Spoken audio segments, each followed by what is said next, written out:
Welcome, everyone. Thank you for joining us. My name is Patrice Flowers. I'm the director of the Center for Indo-Pacific Affairs, and we are very excited to welcome Mr. Sione Tekiteki to give us a talk on the Blue Continent today. Sione Tekiteki is a lawyer and Pacific issues expert. He has over 20 years of experience in practice and experience in the Pacific. Most recently, he served as the Director of Governance and Engagement with the Pacific Islands Forum Secretariat for 9 years. And at PIF, he was responsible for security, governance, strategic engagement, international law, and nuclear-related matters. So he brings a broad wealth of knowledge here to share with us. He had direct oversight over the Pacific Islands Forum Leaders annual meeting and was very instrumental in driving the Blue Pacific global agenda during a period of unprecedented attention, including the Leaders Summit with the United States, India, Korea, Japan, France, China, and with the UN Secretary General. Mr. Tekiteki is currently a senior lecturer at the School of Law at Auckland University of Technology, and he lectures in the fields of public international law, Pacific governance and regionalism, and multilateralism. So we're very fortunate to have Mr. Tekiteki with us today. We are so excited to welcome him and look forward to his talk. And we invite you as well to join us after the talk upstairs in room 319 for some refreshments and continued conversation. And we're very thankful to the Center for Pacific Island Studies for their contribution to helping us bring this all together. And so thank you very much. Thank you. Welcome.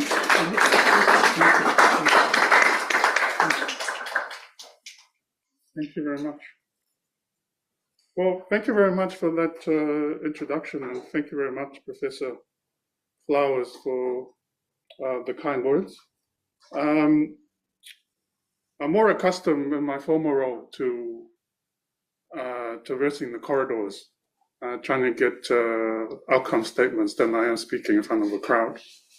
I'm accustomed to speaking and trying to answer questions for media, so feel free as I talk, just to put your hand up and ask a question if you need to. Basically, because for a start, I'm not sure the level of appreciation in the context of Pacific-related issues.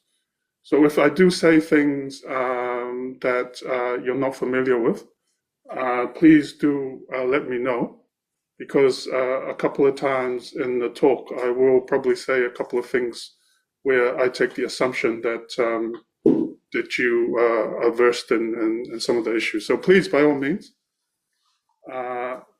let me know if you have any questions during the talk. I should start by saying that breaking the habit of thinking in the context of policy since entering academia has been something of a challenge for me. So part of my talk as well does touch on aspects of regional policy and some suggestions of where to take forward regional policy, particularly in the context of Pacific Island nations. I should also say that my talk is from a Pacific perspective. On that note, let me begin by saying a little bit about the Indo-Pacific from that Pacific perspective, because I think it sets the scene from my topic today, which is about the Blue Pacific continent striving for real influence in the Indo-Pacific. So in other words, I wanted just to switch it around and let me talk about the Pacific Indo. And I wanted to do this because endeavoring to recenter the Pacific nations in the geopolitical discourse, a discourse that is often led by large powers, looking at it in a way that signals a real desire for agency and influence by Pacific nations, wanting to be active shapers and no longer content to be passive observers in the geopolitical affairs directly affecting the Pacific. Their desire for greater influence is at the core of the Blue Pacific continent, for which I will talk about. Before moving further, also, I must clarify that when I talk about the Pacific nations, I'm generalizing somewhat. Pacific nations don't always agree. Pacific nations who have achieved independence guide that sovereignty with conviction. And that means also from each other. As we all know, the Pacific region is incredibly diverse. Whilst we share common oceanic bonds, our experiences and priorities vary. This means that there always has been, and there always will be, an inherent tension. Striving for collective influence in the Indo-Pacific often requires compromising influence at the bilateral level. So let's try and unpack this idea of centering the Blue Pacific within the Indo-Pacific, or the Pacific Indo. For start, many scholars observe that the concept of the Indo-Pacific is not new. It's been around for thousands of years. In ancient times, for instance, the Indian Ocean and Pacific Oceans were critical for exploration, migration, the linking of civilizations across vast distances. The idea of an interconnected maritime space, therefore, is not new. It's evidenced by ancient trade routes, movement of peoples across oceans. Historians, for instance, suggest that the Lapita people, skilled seafarers and ancestors of Polynesians, originated in Taiwan, embarked on multi-stage migration through Southeast Asia before reaching Melanesia and Polynesia about 3000 to 1000 BCE. They began settling the western parts of the Pacific and then migrated from there on. Peli Hau'ofa posited, for instance, the cultural and political identity of the region had already been formed across vast ocean. Its people engaged in exploration, transacting, and even waging war. Similarly, Pacific Islands, they're not delimit the ocean the way we understand it today. The navigation of one really big ocean was only limited by their will and capacity to navigate. And so the Blue Pacific, much like the Indo-Pacific, or however you want to frame it, are not new framings per se when we look at it in terms of oceanic cultural identity. It is rooted in historical and ongoing connection, one that binds islands, peoples, and cultures, invoking a sense of belonging. Many people resonate with the oceanic identity, but outside of senior officials, they don't generally associate it with the Indo-Pacific terminology. In fact, they don't really necessarily identify and associate the Blue Pacific as well, because these are strategic framings and policy, and generally an academic discourse. So in any event, a lot has happened since those ancient times. The age of colonization, world wars, decolonization, predominantly through the image of the colonizers, the Cold War, nuclear testing in the Pacific, climate change, and now a new era of heightened geopolitical rivalry. The problem with the Indo-Pacific is that it's largely framed in the context of geopolitical rivalry, often by external powers. Professor Tarsius had argued that external powers for a long time have used, for example, formal maps to project powers, claim territories, and maintain global order and worldviews. And that, in many ways, includes the Indo-Pacific as a form of mapping. To Pacific people, these strategic framings often carries a colonial legacy, highlighting the fact that the rules of the region are largely mapped and ordered without them. This invokes, for example, memories of the rules used to colonize the region, rules that allowed nuclear testing, and the absence of rules to effectively address the existential threat of climate change, for instance. Today, every major power seems to have an Indo-Pacific strategy and an ideology of how the Indo-Pacific ought to be ruled based on their strategic interests. This became clear to me in my former role and attending the various conferences that Professor Flowers had mentioned.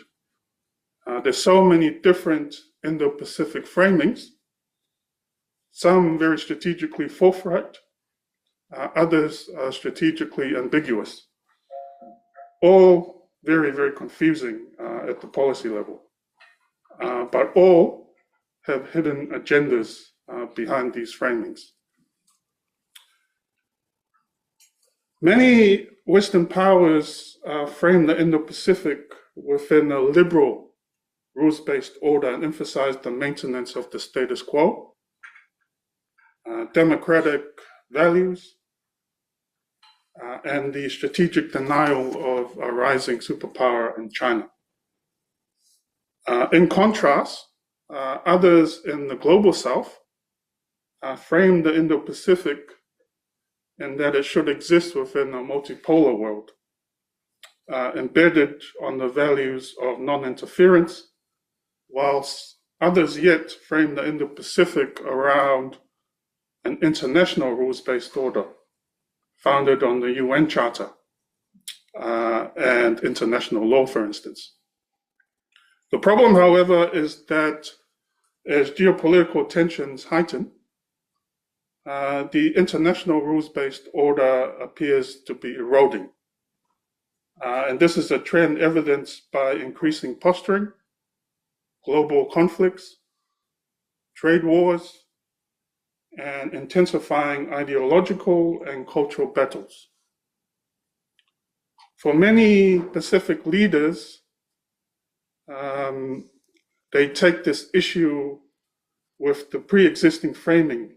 They take that issue with some contempt because a lot of it is based on strategic denial or hidden agendas. And these agendas subsequently determines how the Pacific is ordered, the particular value sets that it embeds, and the processes, institutions, and all the agreements that are put in place by all of these external actors. This does not always prioritize the needs of Pacific nations.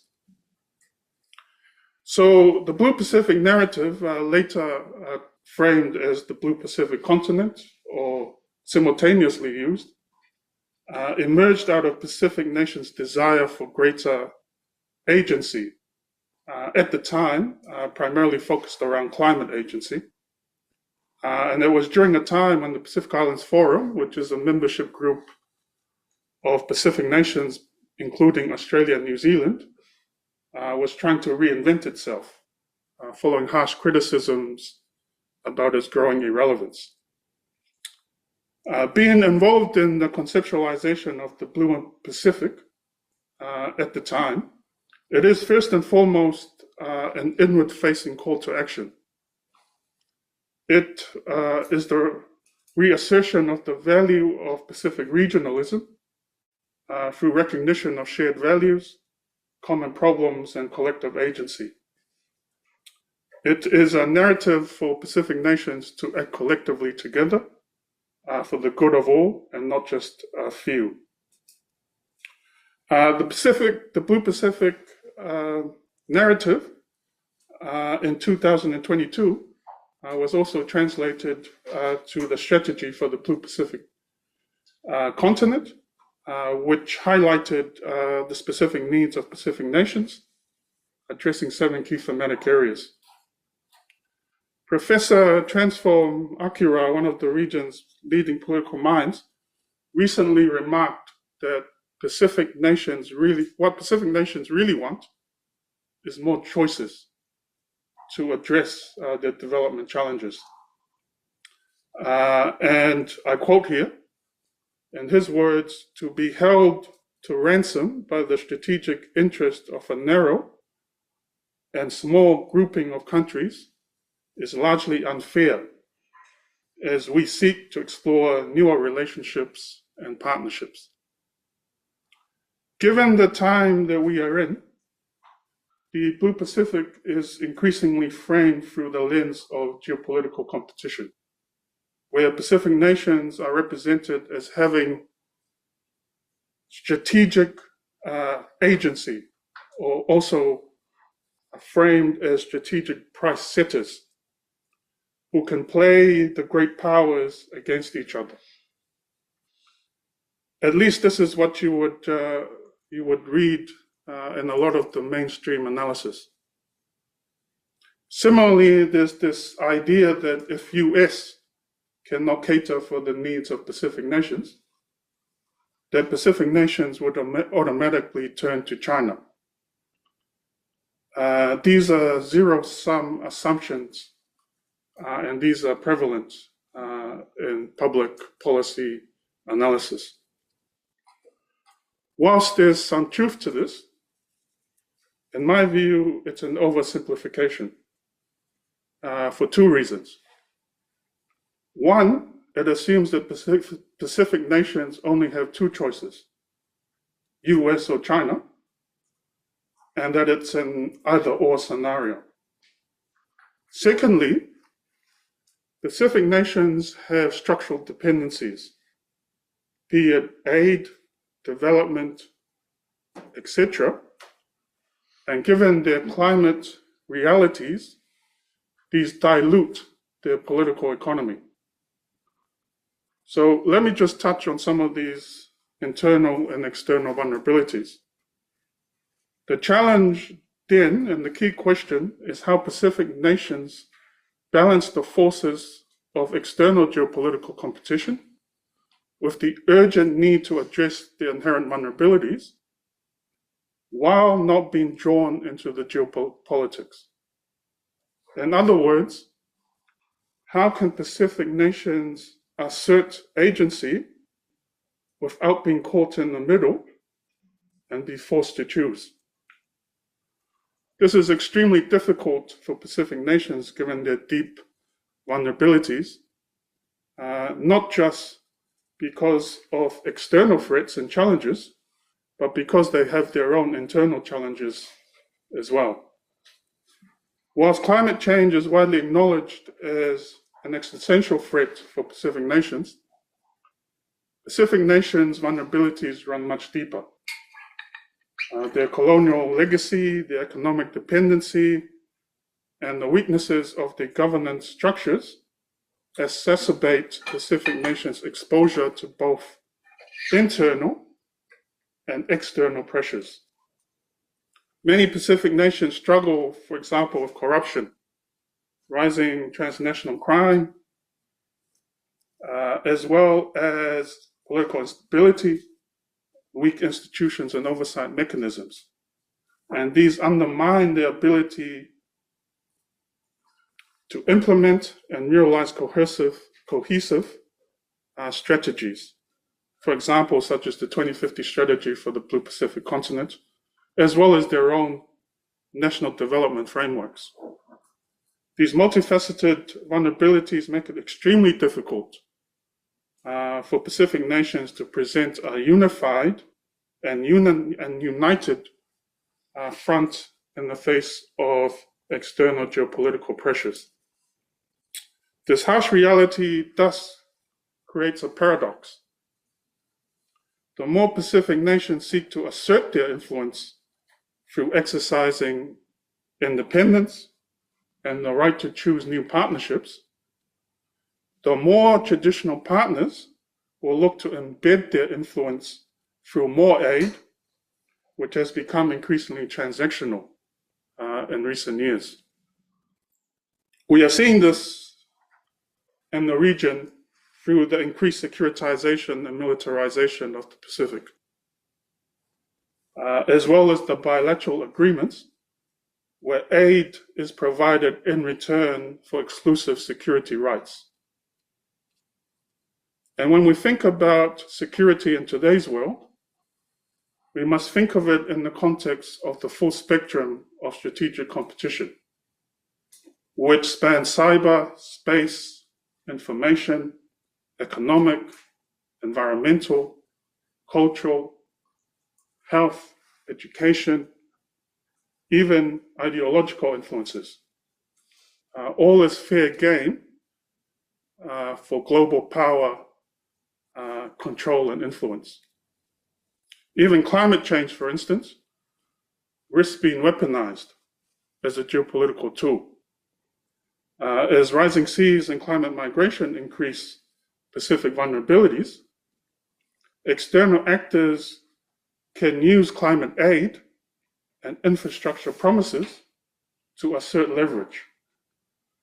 This broader competition shapes not just geopolitical alliances now, but the very future of the Pacific moving forward. All of this is to say that it undermines the very sovereignty and strategic autonomy of Pacific nations that they're trying to build. And this reflects the plight of Pacific nations more broadly. Unlike superpowers or large regional actors, Pacific nations rarely have the geopolitical weight or economic muscle to set and be diplomatic price setters. That is, to dictate the terms of their political engagement. Instead, they are often price takers, even in the context of increased political interest in the region, because they're negotiating from a position of vulnerability where their resources needs outweighs their ability to freely exercise their agency. So, in my view, the only way for Pacific nations to overcome the paradox of their structural vulnerabilities and dependencies is to move beyond rhetoric and strategy, and to begin looking to define the Blue Pacific continent in the context of rules. This requires reimagining the region as a Pacific-led rules-based order, an order grounded in external norms, but embedded in Pacific values, worldviews, and regional priorities. Such an order will carry ideological, customary, strategic weight, even if it is not immediately enforceable. Everyone is saying what the rules-based order needs to be in the Pacific, except for Pacific nations themselves. The power of framing a Pacific-centric rules-based order lies in shaping expectations and building moral and legitimate authority. Pacific nations already have a history of crafting rules, for instance, the Rarotonga Treaty for a nuclear-free zone. But it's not holistic in nature, and it's often issue-specific and siloed. By considering existing treaties, frameworks, and regional commitments, and treating challenges like climate change, for instance, oceans, governance, and development as interconnected, Pacific nations can strengthen their position as collective political actors. Doing so would allow them to command a higher strategic price in global geopolitical negotiations. Structural dependency, whether that be through aid, post-colonial relationships, or limited economic diversification, will continue to undermine Pacific sovereignty unless Pacific nations actively define and assert their own values, norms, and priorities through a collective rules-based framework. But this is only possible if Pacific leaders stand together and resolutely have frank discussions about their differences. This includes partners or members of the Pacific family, for example, Australia and New Zealand, who are members of the Pacific Islands Forum, but don't necessarily have a track record befitting of a Pacific family. More pointedly, the Pacific Islands Forum itself has reflected stronger elements of sub-regionalism in recent years. And these, if not managed properly, can also act to be divisive. One of the most compelling reasons for strengthening regional cooperation is shared imperative to address structural vulnerabilities, both internally and externally. For Pacific nations, resilience is not just about withstanding the impacts of climate change or navigating geopolitical competition. It is also about overcoming internal governance challenges, economic dependencies that limit true sovereignty, and thus real influence. In this context, deepening genuine cooperation and forging stronger ties with partners with common interest in the Indo-Pacific is not simply strategic, but in my view, it's essential. Focusing on alignment rather than alliances, focusing on cooperation rather than differences. What this means for me is that partnerships are most viable when there is an alignment of values.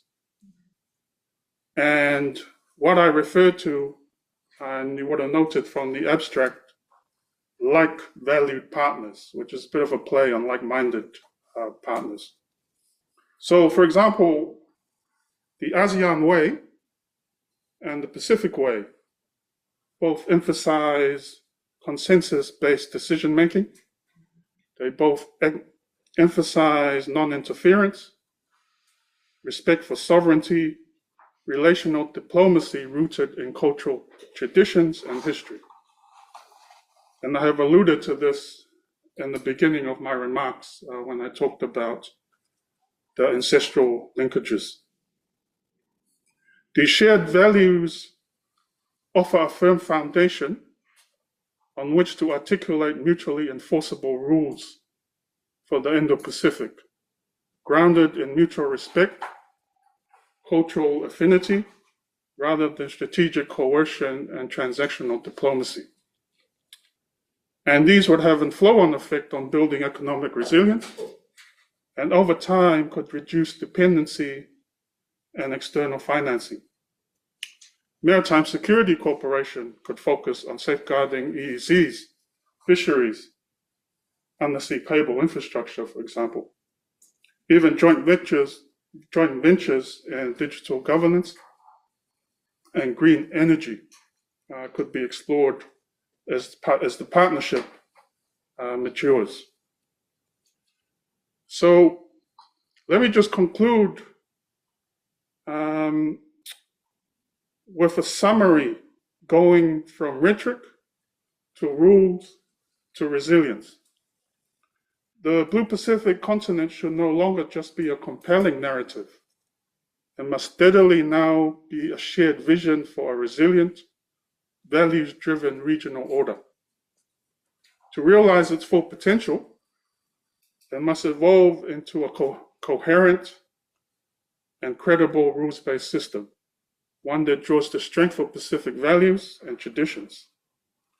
This is not about emulating institutions of others, but about crafting a uniquely Pacific-centric order that secures Pacific nations' future and expresses it in its collective identity.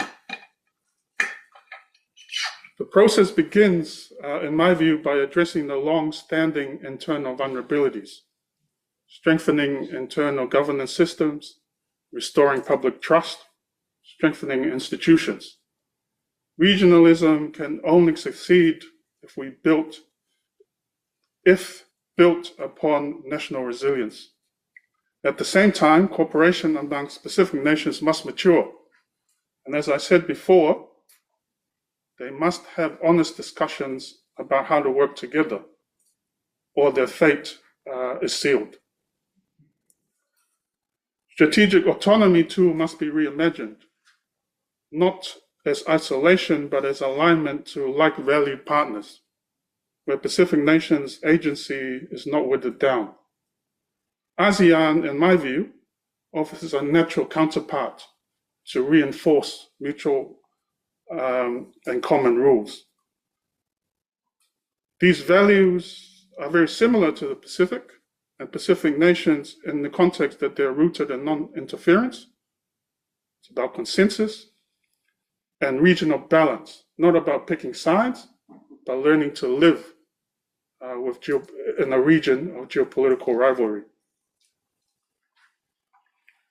As global competition intensifies across multiple domains, economic, technological, ideological, environmental, the need for a new model of regionalism becomes very urgent. ASEAN and the Pacific, grounded in shared values, mutual respect, have opportunities to model a different kind of order, one that prizes resilience over rivalry, collaboration over competition. Thank you.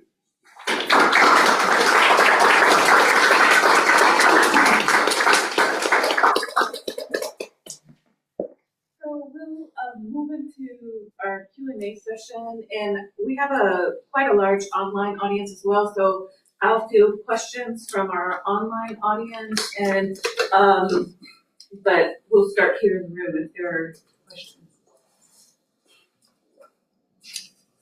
Well, I was reading about the American Samoa and US with Trump and opening the reserve in the Pacific. What are your thoughts about that? Even though American Samoa is like a territory of the US and having to open the marine reserves and the fisheries to non-indigenous people.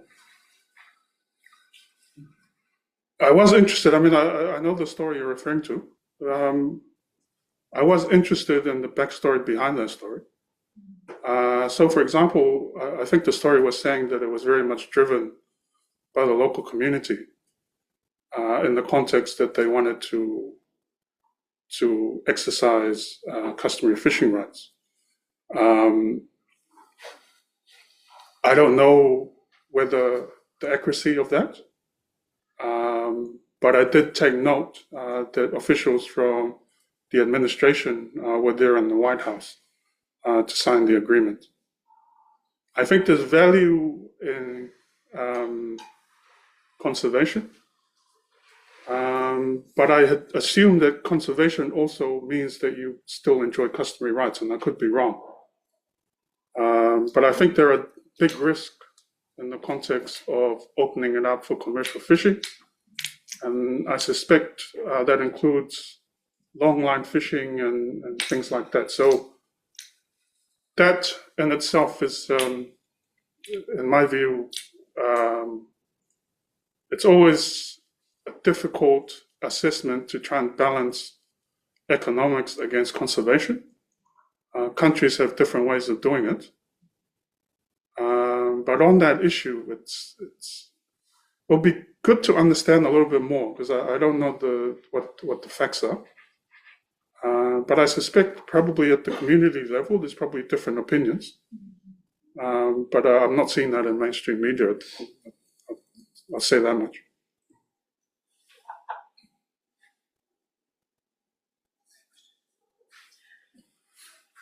Yes. Gracias. Thank you for wonderful talk. I have a very simple question. And I really like the idea of talking about the Pacific rules-based order. And also I like the idea of the relationships and connection between the Pacific Islands and ASEAN. There are lots of things that we share in common. But at the moment, we also share in common a situation where there is a collapsing international rules-based order.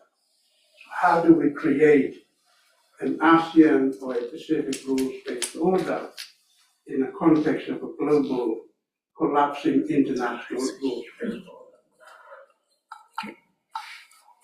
The traditional way of thinking about regionalism and multilateralism is that they're mutually reinforcing, right? So, you work through a regional grouping to try and take your issues up to the multilateral level. But given the eroding nature of multilateralism, in my view, regionalism becomes much more important. Because for small island states, what else is there? They can't exert power and it can't assert influence by itself. It's too small.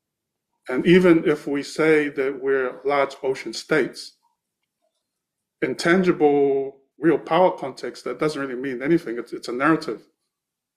So for me, the only way to try and reinforce regionalism is that regionalism in the Pacific has always been, I would say, non-binding, consensus building, which is fine. But I just think probably the next step is to start articulating regionalism in the context that it's an order, it's based on rules.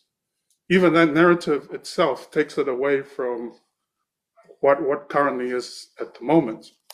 And you look to consolidate all the things you have, and then over time look to build on those rules.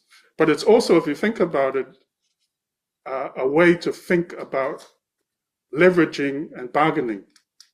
Because at the moment, when Pacific nations bargain, they bargain very much in isolation. They don't think about bargaining in the context of how they can bargain together, but in the context of integrated issues, which becomes much more important when we're thinking about security and the broad security spectrum of what security is now. It's no longer just battleships, it's IT, it's everything. So again, if you think about it as an integrated set of rules, whether those rules are enforceable or not, just thinking about it in that context, in my view, has influence. But I would also go so far as to say, and I'm not sure whether this is controversial or not, but I would go so far as to say that the Pacific is already highly compromised. It's not starting from a zero base. It's not like you're going into negotiation without any baggage. Like you're going into a negotiation, but you've got so much things on your mind because you've given a lot away already. Right? So, in my view, this idea of the Blue Pacific doing it on its own, and it's great, but wouldn't it even be greater to find like-minded groupings, or whether you can pool a lot of those common rules, you can pool a lot of those common values. And in my view, if multilateralism is going to erode, you have to build up that regionalism and you have to build up that interregionalism. And when we talk about the Indo-Pacific, it's actually not interregionalism. And that was the point why I highlighted at the start. It's really just key players in the middle of all the geopolitics that's happening in the Indo-Pacific. And to me, the two players that are in the middle of it all, one is ASEAN and one is Pacific nations. So it makes sense if you're thinking about it in the Indo-Pacific context to consolidate your common interests and to consolidate your common values and to consolidate how you leverage against superpower rivalry. Hi, Patrice. This is Alana Wilson Fusituo. I just have a quick question in regards to commonalities across the Pacific. So would you say that the Blue Pacific continent, which encompasses about 20% of the world, could have more Pacific Islander state sovereignty if there was a commonality across the board for things such as like capacity building, maritime security, and economic gain? I'm sorry, can you just say so that? would you say that, like, as far as regionalism goes, like, if there was commonality across the board for things such as like capacity building, maritime security, and economic gain, so it's not limited to that, but just things such as those, would you say that the Pacific would be stronger and they could hold more Pacific Islander state sovereignty? Yeah, I mean, absolutely, yes. Definitely, if the closer that they work together and cooperate, the better it is in terms of leveraging their pooled sovereignty. One of the inherent issues with when we talk about the Blue Pacific continent is that it's not like for like. So, for example, you're talking about Papua New Guinea, which is huge. So, in terms of trade, it's looking to Asia. It's not looking to other Pacific countries. And you're talking about, as I mentioned before, to metropolitan countries whose strategic interest is not centered on small island nations. Right? So I think the issues in terms of greater integration has always been around that. It's always been around the diversity. And whilst there's commonalities in small Pacific nations, for example, those, your Tuvalu, Marshall Islands, and so forth, as Pacific countries are bigger, they obviously have different issues, and everyone has their own domestic issues, as I mentioned. So even talking about, capacity, there's different levels of capacity. So for example, in Tuvalu, you're talking about one person doing 10 things. In the bigger country, it's probably different. So these are the intricacies of cooperation and some of the challenges to cooperation, because I think that's probably where,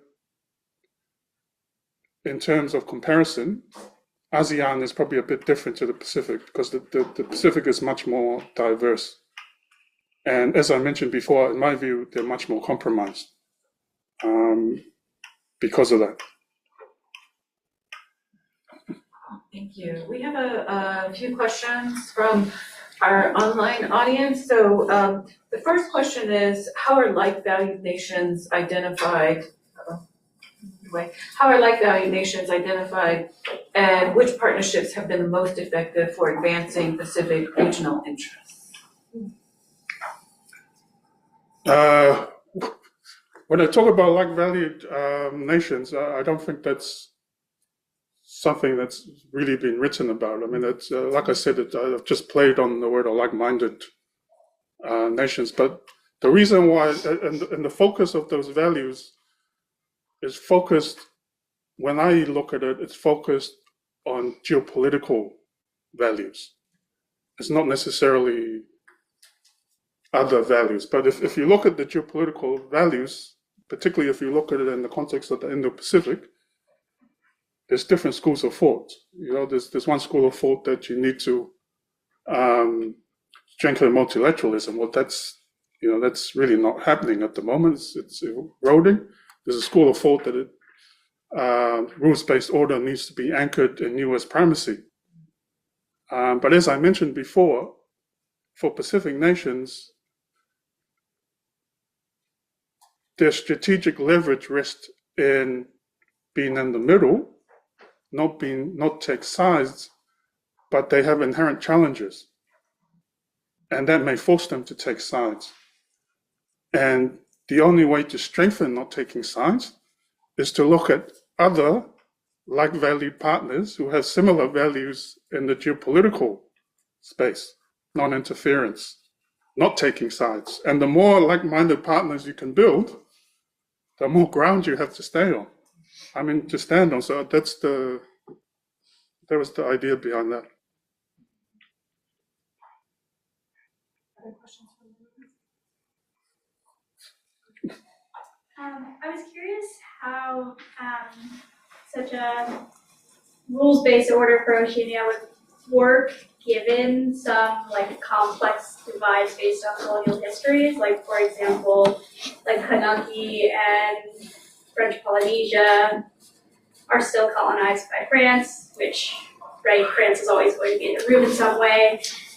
Like a challenge for the Melanesian Spearhead Group has been the membership of West Papua and sort of self-national concerns around sovereignty that have emerged in various Pacific nations. So I was curious kind of how those complexities could feed into this conversation. Sure. And those complexities and realities are very real. When I think about a rules-based order, I think of it as something that's not achievable by 2050. I think of it as an iterative process that continues to evolve. Similarly, when I think about a rules-based order and the consolidation of rules, one, you have rules that are already in place, but the development or the evolution of roles doesn't necessarily all have to be the same pathway. So, for example, the PIF doesn't necessarily have to articulate and endorse those rules.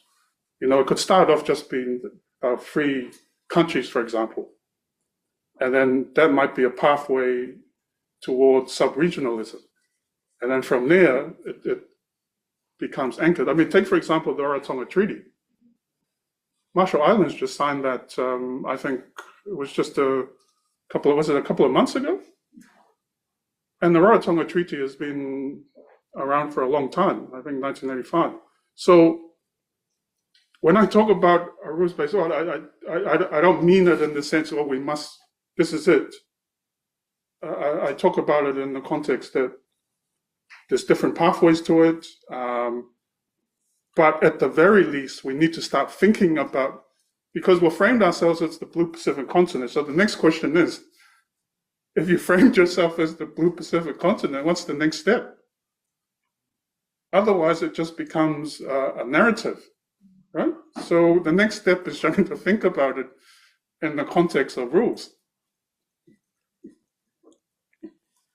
Yes. Thanks so much, Sione, for fantastic talk and great exchange. Can I ask a question to follow up on that last articulation? I really, as you're speaking, I found myself chewing on whether the blue continent has been here for a long time. As you're speaking, I could hear Chabalo, and you mentioned how I could hear the echoes of some of our, the intellectual and political genealogy.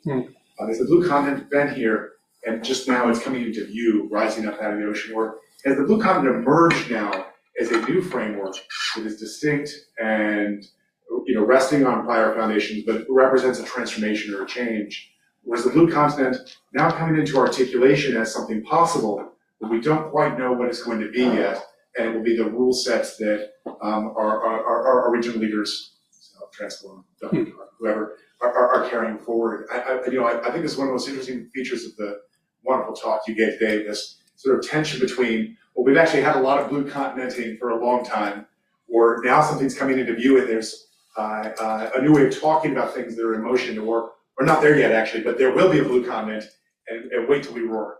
I wonder if you could speak to those sort of three. Sure. Sure. And I think probably, I don't know when I'm answering the question, but it's probably all of those that you've said.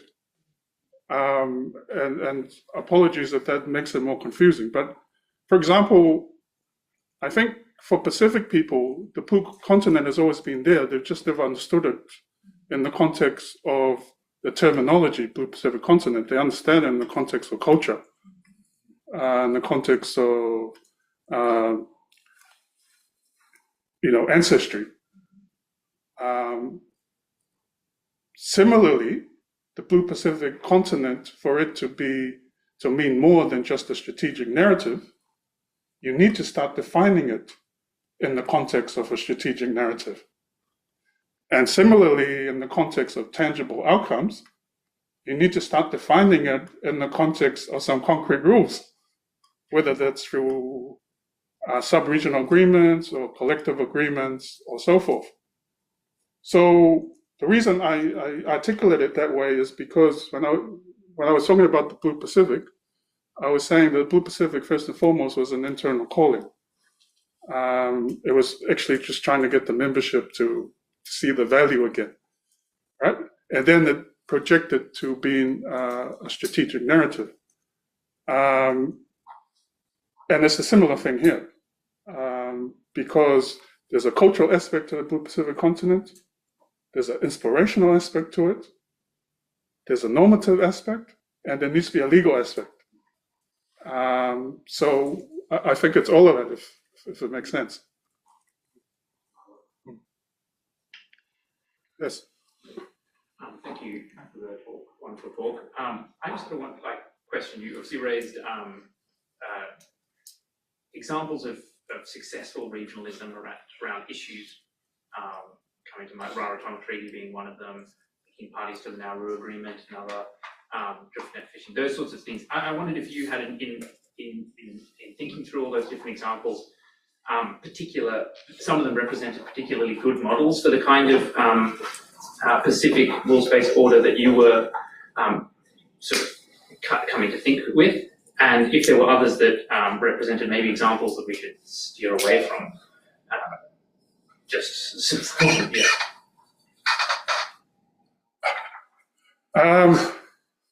Probably your last question first, and then work my way backwards. I think my own view, I don't like what I'm seeing with the bilateral agreements. I don't like the narrative that's out there that it's such a great thing. I don't really see too much questioning of that. So, to answer your question about things to stay away from, probably that, because that in itself limits collective sovereignty, and it limits influence, and it limits leverage. And it embeds, in a way, existing colonial constructs. So, yes, in terms of protocol, Rarotonga Treaty is the easy example for that. And just because the Rarotonga Treaty, if we go back to its history, and my colleague Marco, he's done a lot of this, I'm not a historian, but during the period which was negotiated, there was a lot of politics behind it. There was a lot of sensitivities, but it demonstrates the kind of agency that Pacific nations have an ability of showing. Now, I would argue that from then to now, I think Pacific nations are more compromised, which probably makes it harder, but it provides a beacon for something to aim for. That notwithstanding, I think all of the other agreements themselves, if you think of it as an integrated, in a way, the more you could integrate different sets of rules, the better in a way, because it acts to mutually reinforce.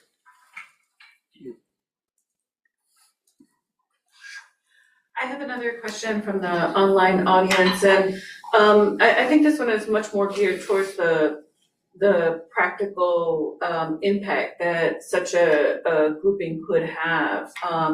This person wants to ask more about how effective this blue continent could be in addressing climate change and related issues such as migration, sea level rise, and those kinds of issues. I don't think it's probably a question of effective in that sense.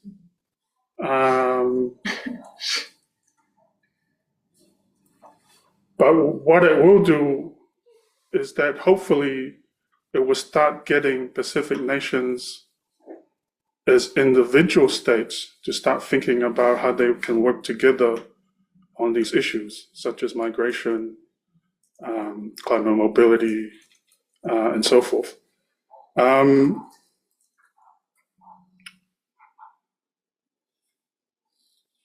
When it comes to climate change, Pacific nations, in a way, have put a lot of effort and put a lot of time and have really relied on the multilateral system to take forward their climate positions. And there's a question now of how effective that international system is with the eroding that we're seeing, as well as US pulling out, for example, of the Paris Agreement and so forth. And because of that, from a very broad perspective, that doesn't send a good message to all of the larger emitters, because it sort of says, oh, okay, we don't have to be as committed now. And if you look at it in that context, it just makes it even more important for Pacific nations to try and find solutions amongst themselves, but also, again, with like-valued partners, and try and come up with ways to tackle the issue that we're probably seeing now. It's quite hard to resolve at the international level because of what's going on. And I've been involved in the COP negotiations and things like that for a while. And there's some broad issues with that as well. There's a difference between ambition and declaration of your ambition and actually implementation. That's one. And there's also a difference between coming and making commitments and then going and then, nothing really happens. And then there's also issues about accounting for your emissions, which there's a lot of fancy accounting out there that underplays emissions. So there's a lot of issues. Yes, I mean, in the context of bringing it back to a rules-based order, one way to think about it is, okay, so we can't do it within the group of 180 odd, but let's see what we can do in terms of a group of 18. Let's bring in some other like-minded coalitions of a group of 10 or group, and then try and do what you can do in that sense.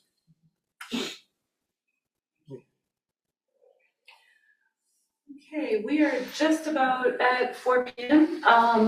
Thank you so much for this wonderful talk and this engagement after. We do invite you all up to room 319, but let's thank Mr. Tekiteki.